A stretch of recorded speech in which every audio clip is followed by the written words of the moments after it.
ஆண்டவர் விசுவாசத்தோடு அந்த கரங்களை பரலோகத்தின் சிங்காசனத்துக்கு நேரா, பரலோகத்தின் சிங்காசனத்துக்கு நேரா, ஒரு சிங்காசனத்தில் வீட்டிருக்கிற தேவ ஆட்டுக்குட்டியானவருக்கு நேரா, நமக்காக பரிந்து பேசுகிற இயேசு ரட்சகருக்கு முன்பா, நமக்காக பரிந்து பேசுகிற இயேசு ரட்சகருக்கு முன்பா, பிதாவினிடத்தில் நமக்காக பரிந்து பேசுகிற ஆண்டவருக்கு முன்பா, ஆண்டவரே ஸ்தோத்திரம். ஹல்லேலூயா, glory to God. அவர் உன்னை விசாரிக்கிறவராக இருக்க முடியுமா? உங்கள் கவலைகளை அவர் மேல் வைத்து அவர் உங்களை விசாரிக்கிறவராக இருக்க முடியுமா? உங்கள் கவலைகளை அவர் மேல் வைத்து அவர் உன்னை விசாரிக்கிறார். ஆண்டவரே ஸ்தோத்திரமே. தேவனும் நீவே, என் ஜீவனும் நீவே, என் ராஜராஜனும் என் சர்வமும் நீவே. ஸ்தோத்திரம். உள்ள சொல்லட்டும் என் தேவனும் நீவே, என் ஜீவனும் நீவே, என் ராஜராஜனா என் சர்வமும் நீவே. Glory to God. தேவனும் நீவே, ஜீவனும் நீவே, ராஜராஜனா என் சர்வமும் நீவே. தேவனும் நீவே, ஜீவனும் நீவே, ராஜராஜனா என் சர்வமும் நீவே. என்ன காலத்திலும் என்ன நேரத்திலும் நன்றியால் உம்மை நான் துதிப்பேன். இயேசுவே உம்மை நான் துதிப்பேன்.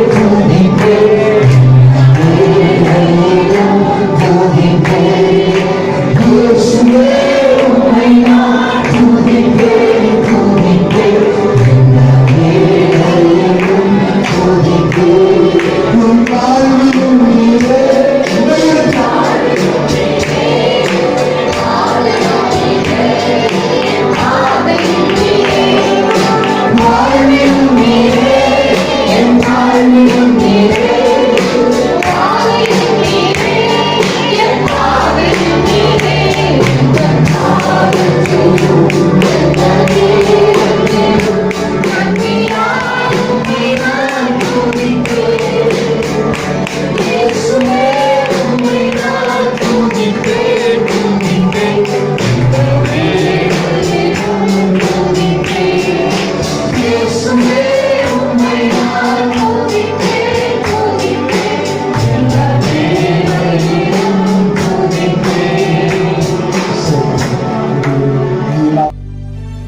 வெட்டி சாச்சிட்டு அமலேக்கியர் வருது.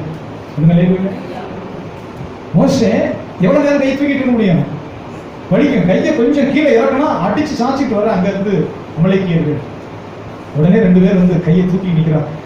ஆரோனும் ஊரும் சொன்னாமே. இந்த பகுதியில் ஆரோன், இந்த பகுதியில் ஊருங்கிறது ஒரு மனுஷன். ஒரு கல்லை தூக்கி கொண்டு போட்டு மோசையை உட்கார வச்சாச்சு. ஒரு கல்லை போட்டு மோசையை உட்கார வச்சுட்டு இங்கிட்டு ஒரு கையை பிடிச்சிட்டு இங்கிட்டு ஒரு கையை பிடிச்சிட்டு 2 பேர் நிற்கிறாங்க. சொல்லுங்க. இங்கிட்டு ஒரு கையை பிடிச்சிட்டு ஒரு மனுஷன் நிற்கிறான். ஆரோன் இங்கிட்டு ஒரு கையை பிடிச்சிட்டு ஒரு நிற்கிறேன். இப்போ மோசைக்கு பிரச்சனை இல்லை, அவர் மட்டும் உட்காந்து. இதுதான் ஜெபத்துல சப்போர்ட் பண்ற மனிதர்கள். நாமே ஒரு மாசத்தினால ஒன்றும் செய்ய முடியாது. சிரிக்கிற மக்கள் தான் சாசை கட்ட முடியும், அற்புதங்கள் நடக்கும், சபை முன்னேறும், பாவத்திலிருந்து ஜனங்கள் மீட்கப்படுவார்கள். அது ஜெபிக்கிற ஜனம் அவசியம் தேவை. மோசையுடைய கையை கையை விட்டு பேசாம உட்காந்துருக்காரு. 2 கையை தாங்கி பிடிக்கிற 2 மனுஷர்கள் வர்றாங்க. இங்கிட்டு ஒருத்தங்க 2 பிடிச்சிக்கிட்டே இருக்கிறாங்க. ஒரு கை மாத்தி பிடிக்கிற. பைபிள் சொல்றது சாயங்காலம் வரைக்கும். சொல்லுங்க. இது ஆண்டவர் விளையாட்டு கிடையாது. சாயங்காலம் வரைக்கும் அப்படியே மோசை இருப்பாங்க. அந்தி சாயங்காலம் வரைக்கும் அப்படியே. இங்கிட்டு ஆரோன் தூக்கி பிடிச்சு நிற்கிறான், இங்கிட்டு ஊருங்கிற மனுஷன் தூக்கி பிடிக்கிறேன். இப்ப இந்த பாரம் கூட 2 பேருக்கு போயிடுச்சு. மோசை உட்கார்ந்து ஆண்டவரே இருப்பாங்க. சிறையில் மக்கள் ஜெயிக்கிறாங்க. சொல்லுங்க. அது ஏன் முக்கியம்னா சபை ஜெயிக்கணும். ஜெபம் பைத்தியகாரத்தனம் இல்லை, ஜெபம் தான் அற்புதங்களை கொண்டு வரும். நீங்க ஜெபம் பண்ணாம நீங்க சும்மா இருந்தீங்க அப்படி இருப்பீங்க. You cannot see the transformation in your spirit. உங்களுடைய ஆவியில ஒரு மறுரூபமே இருக்காது. சும்மா கண்ணீரோட உடைந்து ஜெபிங்க. சொல்லுங்க அல்லேலூயா. தயவு செய்து முக்கியப்படுத்துங்க. நீங்க ஜெபிக்காம நீங்கள் மாறவே மாட்டீர்கள். ஜெபம் அவசியம். சொல்லுங்க அல்லேலூயா. வியாழக்கிழமை ஜெபம் இருக்குது, சனிக்கிழமை உபவாச ஜெபம் இருக்குது. ஒவ்வொரு 1ஆம் தேதி நான் ரொம்ப துக்கப்படுவேன். இன்னும் எவ்வளவு பெரிய சபை கட்டினாலும் ஜெபிக்க மனமில்லாத மனிதர்கள். இப்ப சில நேரம் உலக ஆசீர்வாதத்துக்காக நான் ஜெபிக்கிறதே இல்லை. ஆரம்பத்தில் ஜெபித்திருக்க வண்டியிலே ஆண்டவர், வீடுலேயே ஆண்டவர், சாப்பிட சொல்லியே நல்ல வீடு. இப்ப நான் அதை குறைச்சிட்டேன். தேவனுக்கு எங்க இருக்கு நன்றி? ஒரு சொந்த இடம் இல்லாத சொந்த இடம் இருந்தாச்சு, ஒரு வீடு இல்லாத வீடு கட்டிட்டான், ஒரு வண்டி இல்லாத வண்டி வாங்கிட்டான். கர்த்தரை தேடம் இல்லையே. அதுக்கு வாடகை இருந்தா கூட இன்னும் கொஞ்ச நாள் அழுது செக் பண்ணிப்பான் போட்டிருக்கேன். வாடகை கொடுக்க வழி இல்லாமல் இருந்தா கூட இன்னும் கொஞ்ச நாள் அழுதுருப்பான் போட்டிருக்கேன். ஆண்டவரே அப்படிதான் தோணும். வாடகை கொடுக்க வழி இல்லாமல் அங்கேயே அலைஞ்சிட்டு இருந்தாங்க கூட இன்னும் கொஞ்ச நாள் அழுதுருப்பான் போட்டிருக்கேன். கொஞ்சம் கிடைச்சோன்னு விட்டுட்டானே ஆண்டவரே. சொல்லுங்க, அவன் இதுதானே உண்மை. கொஞ்சம் வசதி ஒன்று தேவனை தூக்கி விட்டுட்டானே, கர்த்தரை தேடலையே. வாடகை வழி இல்லாமல் வாடகை வீட்டுக்காரன் தண்ணிக்கு பிரச்சனை, அடிக்கு பிரச்சனை, பக்கத்து வீட்டுக்கார பிரச்சனையா இருக்கும்போது கூட அழுது ஜெபம் பண்ணுவானே. சொல்லுங்க, அவன் ஜெபம் குறையும் போது இருட்டு நம்ம மூடும். இந்த ஒவ்வொரு 1ஆம் தேதி பிரேயர் நடக்குது. ஒவ்வொரு 1ஆம் தேதி எல்லா வண்டி இருக்கு, எல்லா வசதியோடு நம்ம ஜனம் வரலையே. சொல்லுங்க இல்லையா?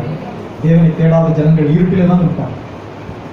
தேவனை தேடாத ஜனங்களுக்கு இருட்டை தவிர விடுறது சோதரம். ஆகவே கர்த்தர் சபையில ஜெபம் பைபிள் சொல்லும் போது தேவன் தன்னுடைய ஆலயத்தை ஜெப வீடுன்னு தான் சொல்றார். சொல்லுங்க, என் ஜெப வீட்டில் அழைத்து நான் அவர்களை மகிழ பண்ணுவேன். என் ஜெப வீடு எல்லா ஜனத்துக்கும், என் வீடு எல்லா ஜனத்துக்கும் ஜெப வீடு எனப்படும். என் ஜெப வீட்டிலே நான் அவர்களை அழைத்து கொண்டு வந்து நான் அவர்களை மகிழ பண்ணுவேன். இதுதான் கர்த்தருடைய வார்த்தை. ஆகவே ஆண்டவருடைய பிள்ளைகள், நீங்க ஜெபத்தை விடும்போது நிச்சயமா சொல்லுகிறேன், இருளா போயிடும். நல்லா ஜெபிக்கிறவன பாவம் செய்ய முடியாது, நல்ல பாவம் செய்யறவன் ஜெபிக்க முடியாது. ரெண்டு ஒண்ணுக்கு ஒண்ணு எதிரியாது. நல்ல தேவனோட இணைந்து ஜெபிக்கிறவன் பாவியா போக மாட்டான், நல்ல பாவத்துல ஜீவிக்கிறவன் ஜெபிக்க மாட்டான். இது ரெண்டு இருளும் வெளிச்சம் மாதிரி, ரெண்டு ஒன்னா சேராது.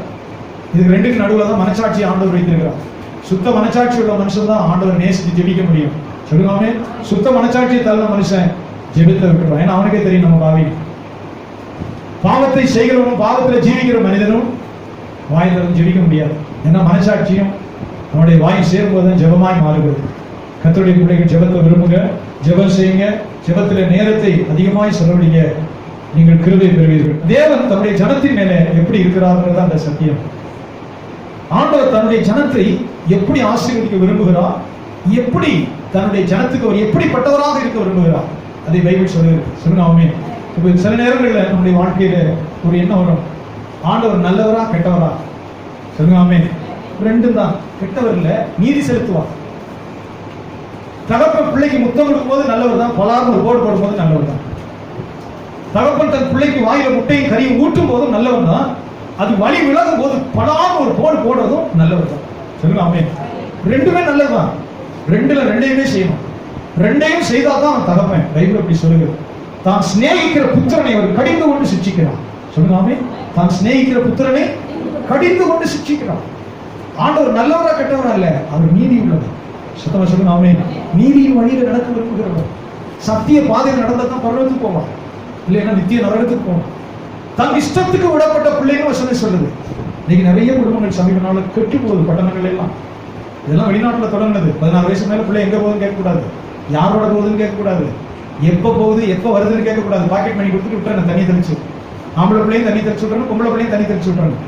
16 வயசுக்கு மேல எங்க போற, யாரோட போற, எப்ப போற, எப்ப வர, எங்க போற, யாரோட பேசுற, எதுவுமே கேட்கக்கூடாது. வெளிநாட்டு அந்த பிசாசுக்கு இந்தியாவில இப்போ கோயம்புத்தூர் வந்து, சென்னை வந்து, பெங்களூர் வந்து, திருச்சி வந்து, அருணாய்க்கு வந்துருச்சு. சொல்லுங்க ஆமென். சுத்தமா சொல்லுங்க. எங்க போறேன், யார்கிட்ட பேசுறேன், எப்ப போறேன், எப்ப வரேன், எவ்வளவு செலவு, எதையுமே கேட்காத. பைபிள் சொல்கிறது, தன் இஷ்டத்துக்கு விடப்பட்ட பிள்ளை. சொல்லுங்க ஆமென். தன் இஷ்டத்துக்கு விடப்பட்ட பிள்ளை. ஒரு நாள் உன்னை ரோட்ல தாய்க்கு அவமானத்தை உண்டாக்கி, இந்த பிள்ளை எதுக்கு பெத்தேன்னு உன்னை ஒரு பொறுத்த கேட்பான் ரோட்ல. இந்த பிள்ளை எதுக்கு பெத்து வளர்த்தேன்னு ரோட்ல உன்னை வச்சு அவமானப்படுத்துவான். ஆயிரக்கணக்கான வருஷங்களுக்கு முன்னாடி தேவன் சாலமோனை கொண்டு சொல்கிறான், தன் இஷ்டத்துக்கு விடப்பட்ட பிள்ளை. சொல்லுங்க ஆமென். தாய்க்கு வெட்கத்தை உண்டு பண்ண பிள்ளை ஆண்டவனை நடத்த வேண்டிய வழியில நடத்து. முதிர் வயதாகும் போதும் அவன் கைவிடாது இருப்பான். சொல்லுங்க ஆமென். விடாது இருப்பான். பிள்ளை ஆண்டவனை நடத்த வேண்டிய வழியில நடத்து. ஒழுங்குபடுத்தப்பட்ட பிள்ளைகள் தான் ஜென்டில்மேனா வர்றாங்க. Please listen. உங்களுடைய குடும்பத்துல ஒழுங்குபடுத்தப்பட்ட பிள்ளைகள் மிக முக்கியம். 7 மணிக்கு ஜெபம் பண்ணணும், 6 மணிக்கு எந்திரிக்கும் போது பெட்ஷீட்டை உதறி மடிச்சு வச்சிருக்கணும், பாயை மடிச்சு அங்க வைக்கணும், தலைவணியை அடுக்கி வைக்கணும், ஷூ வைக்க வேண்டிய இடத்துல வைக்கணும், புத்தகத்தை வைக்க வேண்டிய இடத்துல வைக்கணும், பேனா பென்சில வைக்க வேண்டிய இடத்துல வச்சிருக்கணும். சொல்லுங்க ஆமென். அப்பா கூப்பிட்ட உடனே என்னன்னு வந்து கேட்கணும், ரொம்ப கஷ்டமா இருக்கும். இதுதான் ஜென்டில்மேனா வளரணும்.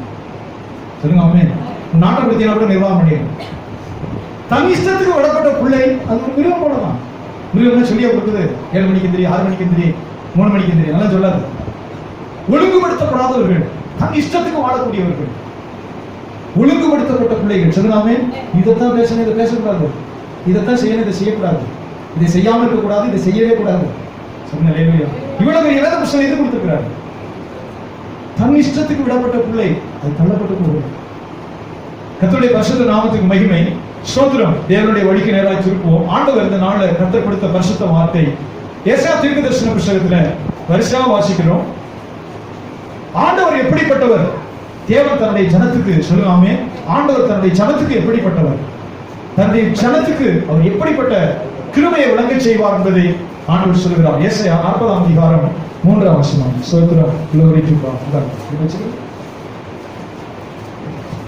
ஸ்தோத்திரம். கர்த்தருக்கு வழியை ஆயத்தப்படுத்துங்கள், அவாந்தர வெளியே. ஏசாயா 40 அதுக்கு முந்திலே சோர்ந்து போகிறவனுக்கு அவர் பலன் கொடுத்து சத்துவத்தை பெருக பண்ணுகிறார். கொஞ்சம் நமக்கு நேரம் குறுகினதா இருக்கிறது. தயவு செய்து அப்படி தொடர்ந்து கொண்டு வாருங்கள். ஆண்டவர் என்ன செய்கிறாராம் சொல்லுங்க. ஏசாயா 40ஆம் அதிகாரம் 28 இருந்து 32 வசனம் வரைக்கும் ஒரு மகிமையான வார்த்தை சொல்லப்பட்டிருக்கிறது. அவர் என்ன செய்கிறாரா? சோர்ந்து போகிறவனுக்கு பலன் கொடுத்து சத்துவம் இல்லாதவனுக்கு சத்துவத்தை பெருக பண்ணுகிறார். அப்ப அவர் சிருஷ்டித்தபடினால அதை செய்கிறார். எந்த வருஷத்துக்கு ஒரு கிருபை செய்கிறார். ஒரு சோர்ந்து போகிறவனுக்கு பலனை கொடுக்கிறார், சத்துவம் இல்லாதவனுக்கு சத்துவத்தை பெருக பண்ணுகிறார். ஏசாயா தீர்க்கதரிசன புத்தகம் 35ஆம் அதிகாரம் 3ஆம் வார்த்தையையும் 4ஆம் வார்த்தையும் வாசிப்போம்.